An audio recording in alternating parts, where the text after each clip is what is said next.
So far, I have identified 6 essential elements of trading card games, and while there may be more to add to this list in the future, for now I wanted to go over why I consider these elements essential. After all, trading card games are just card games that expand. Conceptually, this should be a wide open field to develop any kind of game you want. Well, I decided to put that to a bit of a test.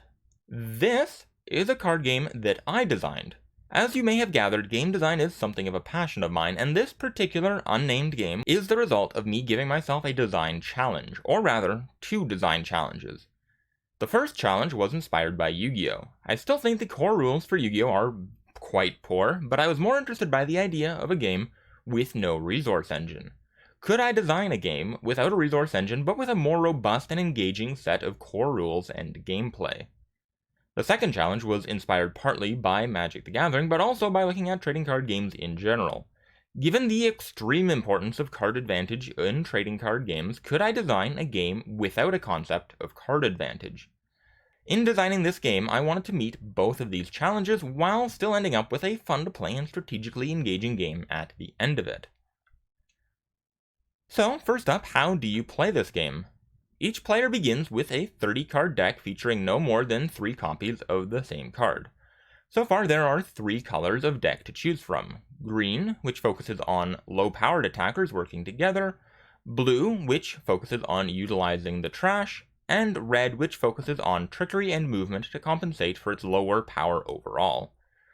There's also a standardized deck of locations for players to battle over. Players battle over a series of rounds, and each round they will be competing for 3 locations from the location deck.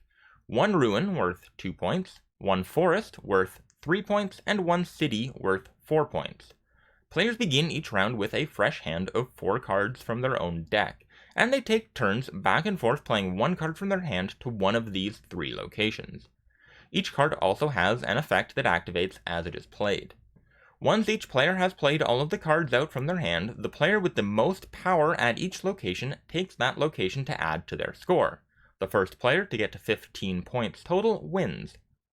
Who plays first in each round rotates back and forth between the players, and the player playing first in the round is able to place their first card face down to compensate for the disadvantage of playing first. Face down cards are only revealed and activate their abilities at the end of the round. And that's it. The game is pretty easy to learn, and choosing which locations to pursue in each round, as well as how to sequence the cards in your hand, also requires a solid bit of strategy. So how does this relate to essential elements? After all, the game seems to play well, and it ignores 2 of the 6 elements I have labeled as essential. So far, I've only created 2 starter decks for each color, for a total of 6 decks and 60 cards in the card pool total. And a problem has already started to appear when I was creating the second batch of starters. Namely, I was having trouble coming up with enough designs while keeping everything decently balanced and not simply creating weaker versions of effects that I had already used. As it turns out, the only tool I had really left myself to balance out effects was unit power, and that was just not enough. As I was searching for more designs, there was still a little bit of unexplored space using 0 power cards, for an example, or 6 power and higher cards, but this was a limited design well that was drying up fairly quickly. Adding in activated abilities and continuous abilities rather than just abilities that trigger when the card was placed also opens up a little bit more design space, but not as much as you might think, and it was still not enough for me to consider this a viable trading card game.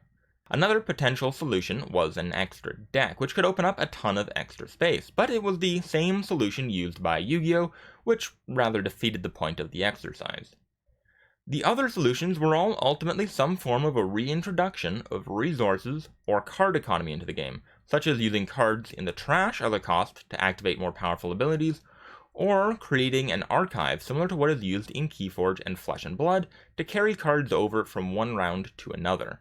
Incidentally, this similar issue seems to have shown up in the Gate Ruler trading card game, which also uses a very limited resource system. By Cent 3, they had already introduced a mechanic similar to Counterblast in Vanguard to utilize damage as an additional resource system.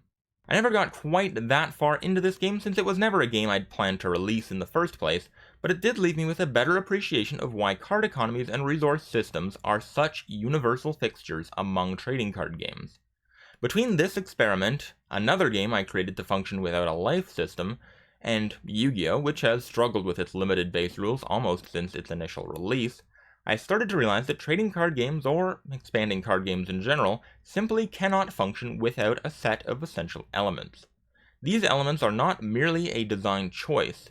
A game that attempts to begin without one of these elements will inevitably add it back in later on as it searches for design space to fuel the expanding game. As such, these elements are ultimately essential to the design of trading card games.